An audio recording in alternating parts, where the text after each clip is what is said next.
Boa noite, pessoal. O nome da minha palestra é Programação vai muito além da sintaxe. Eu acho pessoalmente essa frase muito legal, assim, porque geralmente a pessoa fica muito presa a, putz, eu quero aprender uma nova linguagem de programação e a primeira coisa que o programador começa a aprender é diretamente na sintaxe, né? A menor fração de uma linguagem. Eu me chamo Felipe Deschamps. Eu sou desenvolvedor na Pagar.me. A Pagar.me é um gateway de pagamentos, é uma empresa nova, foi fundada acho que em dezembro de 2013. É um gateway de pagamentos como se fosse o PagSeguro. PagSeguro, o Moip, essa é essa solução. Tem um lojista, tem um comprador, um consumidor e a gente faz essa intermediação. Essa solução que o pessoal criou é 99% programada em Node e 1% em Go. Eles usaram um pedacinho de Go por causa da encriptação, uma coisa lá de PCI que eles tinha que ter o binário lá e não tinha como escapar, senão seria 100% Node, assim, a galera é muito viciada nisso. Mas então esse é o que eu faço hoje. Cara, eu sempre fui muito burro. E por ser muito burro, assim, eu já tive que escutar muita coisa mesmo, assim. A minha história na programação, eu estava até conversando com o pessoal, começou lá na época do Pascal, passei para Delphi e tal, e foi um caminho muito legal, assim. Depois, quando eu parei para analisar o que aconteceu, eu percebi que das coisas que eu escutava, cara, a maior parte das coisas ficava em torno da prática, que é tipo botar a mão na massa de fato, programar, codar, sabe? Botar o braço a mão para funcionar. Uma pequeníssima parte foi da teoria. E da teoria, quem começou a me apresentar a teoria do jeito que deveria ter sido apresentado foi o Davi, depois o Fabrício, e acho que, sei lá, depois todo o contato que eu tive com a equipe da Vizir, tipo, trouxe realmente esse assunto para mim. Eu falei, cara, que animal, é isso. Só que tem mais um pedaço que eu acabei nunca encontrando ninguém com quem eu pudesse conversar. Eu acho que esse evento que a gente está tendo hoje é a primeira vez que eu vejo aqui no Brasil uma coisa voltada para desenvolvedor que toca nesse assunto, que eu estou achando mais importante, que é o desenvolvedor, que é a gente. Então, cara, pouquíssimo material tem sobre isso e pouquíssimas pessoas falam sobre isso. Quem me introduziu esse assunto foi o Igor Minar. Ele é core committer do Angular. Ele fez uma palestra na NGConf. Eu não sei se todo mundo aqui já trabalhou com o framework do Angular, do Google. E eles fazem sempre um evento chamado NGConf que fala sobre o framework, o que a gente vai fazer lá para frente, sei lá, um monte de coisa. E é geralmente voltado à programação. Tipo, como é que vai ficar a sintaxe, como é que se faz aquilo, essas coisas. E ele fez uma palestra, cara, sensacional sobre esse assunto, sobre o desenvolvedor. O nome da palestra, se eu não me engano, era Super Power Management. Um nome meio bizarro. Mas nessa palestra, ele trouxe esses assuntos e ele até pediu desculpas. Ele falou, cara, eu sei que isso aqui é um evento sobre programação, mas esse assunto é tão importante para mim que depois que eu comecei a estudar, eu queria que alguém tivesse exposto isso para mim antes, mais cedo, de tão importante que foi para ele. E ele é um gênio, cara, de programação. Assim. Então, para um gêniozinho desse falar uma coisa dessa, a gente tem que pelo menos dar uma chance para experimentar o assunto. No meio dessa palestra, ele explicou sobre duas regiões do cérebro. Uma se chama o córtex pré-frontal, que fica na frente do nosso crânio, e duas regiões chamadas de amígdalas, que ficam mais aqui no meio do cérebro. Não são as amígdalas, isso aqui mudou o nome, eu não sei qual que é o nome, mas as amígdalas ficam aqui em cima. O mais interessante é o seguinte, o córtex pré-frontal é o nosso cérebro mais evoluído. Ele é responsável por fazer tarefas de alta complexidade. Então, por exemplo, se eu pedir para vocês fazerem um cálculo aqui, sei lá, 2 vezes 9, vocês vão acionar diretamente o córtex pré-frontal para resolver esse problema, para trazer uma solução. Então, é o que a gente usa diretamente na programação. Quando vocês estão programando, quando vocês estão, sei lá, eu preciso rodar dentro da minha cabeça um loop que vai concatenar uma string que vai dar um resultado. Vocês vão usar o córtex pré-frontal para fazer isso. Para guardar na memória, para ir concatenando e tentar bolar dentro da cabeça, para o runtime, né, do código rodar dentro da cabeça, vocês vão rodar dentro do córtex pré-frontal. E a outra peça é a amígdala que eu falei. São duas regiões do cérebro, né, que são responsáveis pela nossa inteligência. A amígdala, ela serve para tarefas mais instintivas. Então, por exemplo, se tivesse um leão aqui na nossa frente, a gente ia utilizar a amígdala para, tipo, numa fração de segundos, chegar a uma conclusão do tipo, cara, eu vou encarar esse leão, se eu consigo encarar esse leão, eu vou sair correndo. Então, é um cérebro bem primata. Então, a gente tem dentro do cérebro duas regiões de inteligência, uma bem primata e uma bem evoluída. A amígdala serve também para fazer decisões de baixo consumo de energia. Então, por exemplo, quando vocês, sei lá, vocês dirigem por um caminho que vocês fazem toda a vida, ou vocês estão pegando o ônibus e chega perto do ponto certo para sair, vocês não pensam mais a respeito. Vocês só reagem meio que como um animal instintivo, vocês só vão e fazem, não custa nada para o cérebro. Mas o mais interessante que analisar essas duas peças separadas é analisar a reação entre elas, a relação. E é uma relação bem perigosa. O nosso modelo de herança que foi criado no cérebro, ele foi construído ao contrário, foi construído de forma natural, mas ficou uma relação bem perigosa. Não sei se é o próximo slide. A relação é o seguinte: a parte mais evoluída do nosso cérebro é submissa à parte mais primata. Como a amígdala surgiu primeiro e o córtex pré-frontal surgiu depois, a amígdala controla o córtex pré-frontal. O que eu quero dizer por isso? A amígdala, ela injeta o contexto dentro do córtex pré-frontal. Ela é o sudo, ela é o root do nosso cérebro. Ao ponto de que, se a nossa amígdala falar, cara, o córtex pré-frontal, soma 2 mais 2, mas sabe aquele sinal de mais? Ele é para subtrair. Me dá um resultado.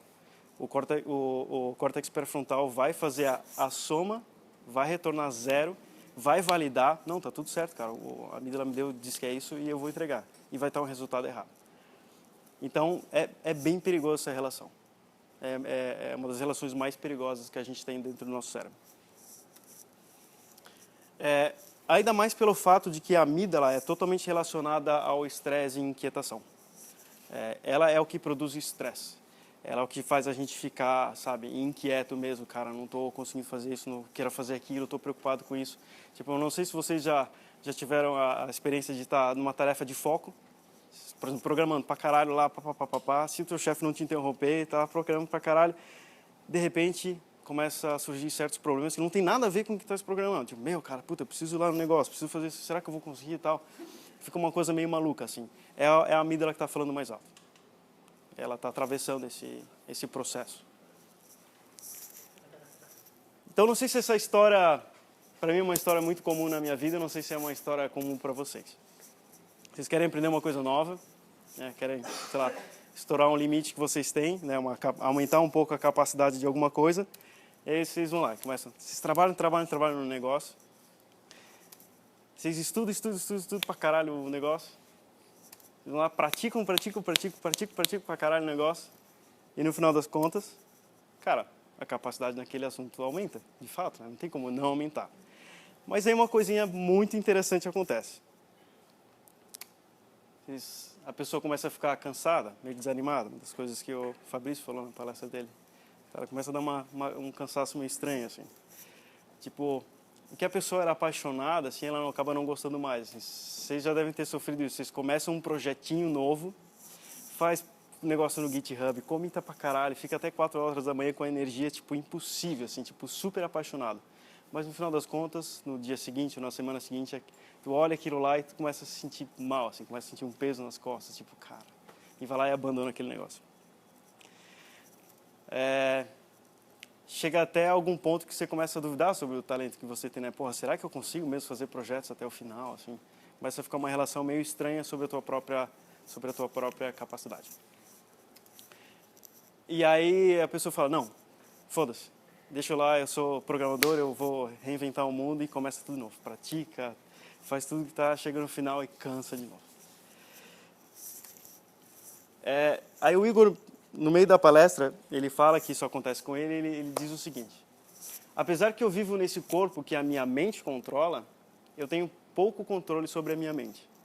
Então, se eu quero parar esse ciclo, eu preciso entender as minhas origens como ser humano e voltar a ter controle. Que é voltar a ter controle do próprio cérebro. É engraçado, porque as pessoas, elas na maior parte do tempo, elas estão no piloto automático. O Fabrício falou, porra, não, tá corrido, tá corrido, tá corrido. Tá corrido porque as pessoas não estão mais no presente, elas estão meio que no piloto automático. Na maior parte das vezes, a pessoa acha que está no controle, mas na verdade ela só está reagindo às coisas que acontecem lá fora. Tipo, reagindo a uma ordem, reagindo a um problema, reagindo a um schedule, reagindo a qualquer coisa. Mas ela dificilmente está no controle de fato, assim. Ou pelo menos está curtindo o presente. E aí que o Igor introduz o assunto mindfulness.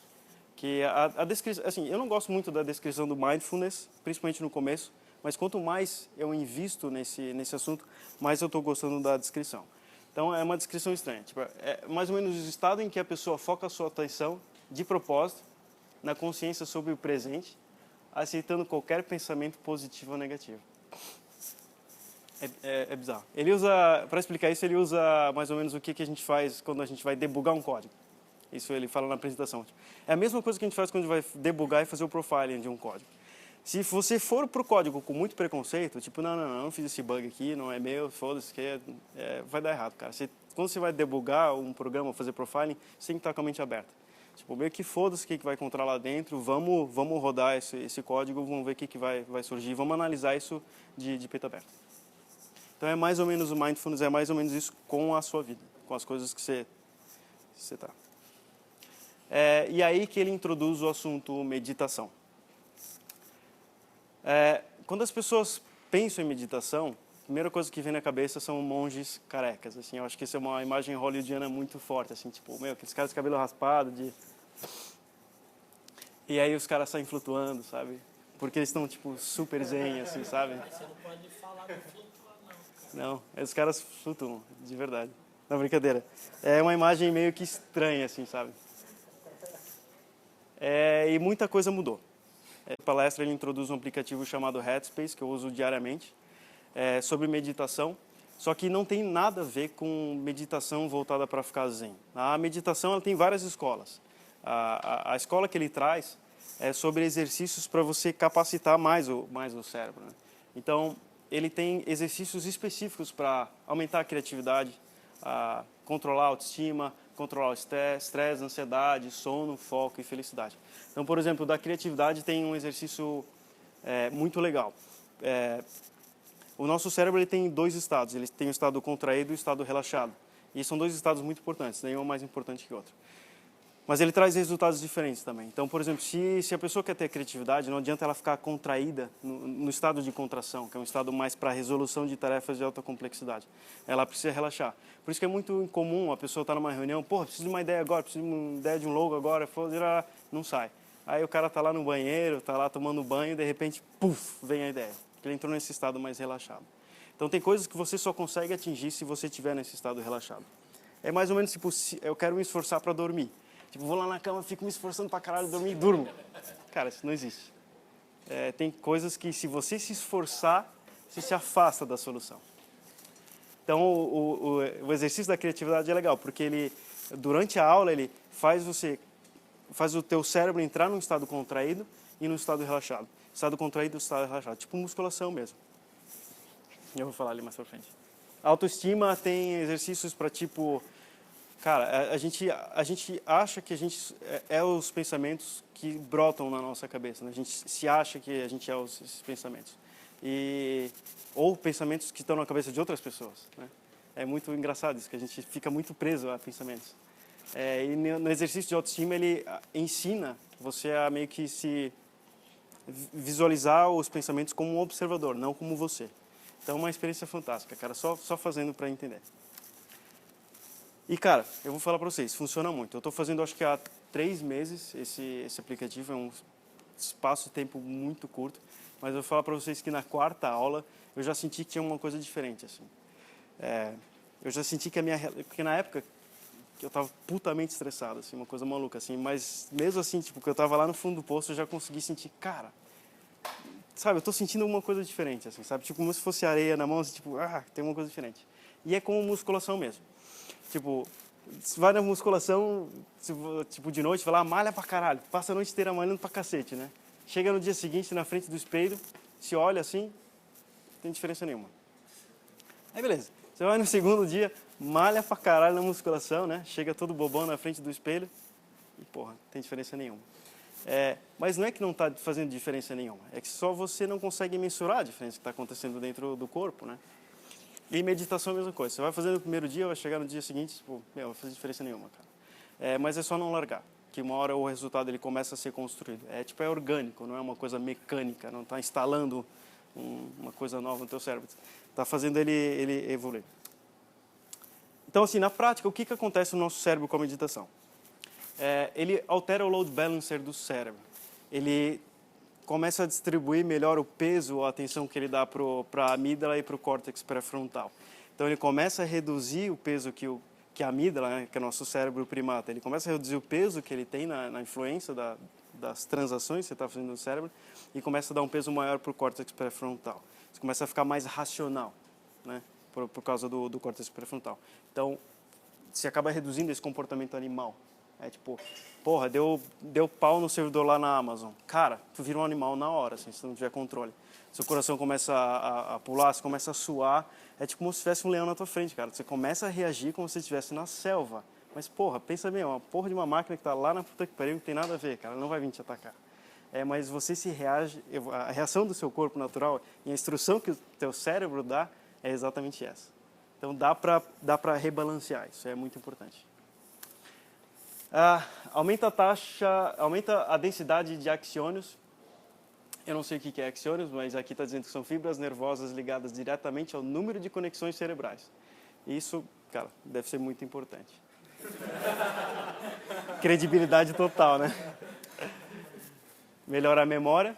Aumenta as partes do cérebro responsáveis pela memória. Pô, isso é importante pra caralho, memória RAM dentro do cérebro. Melhora no comportamento, humor, resistência mental, foco e criatividade.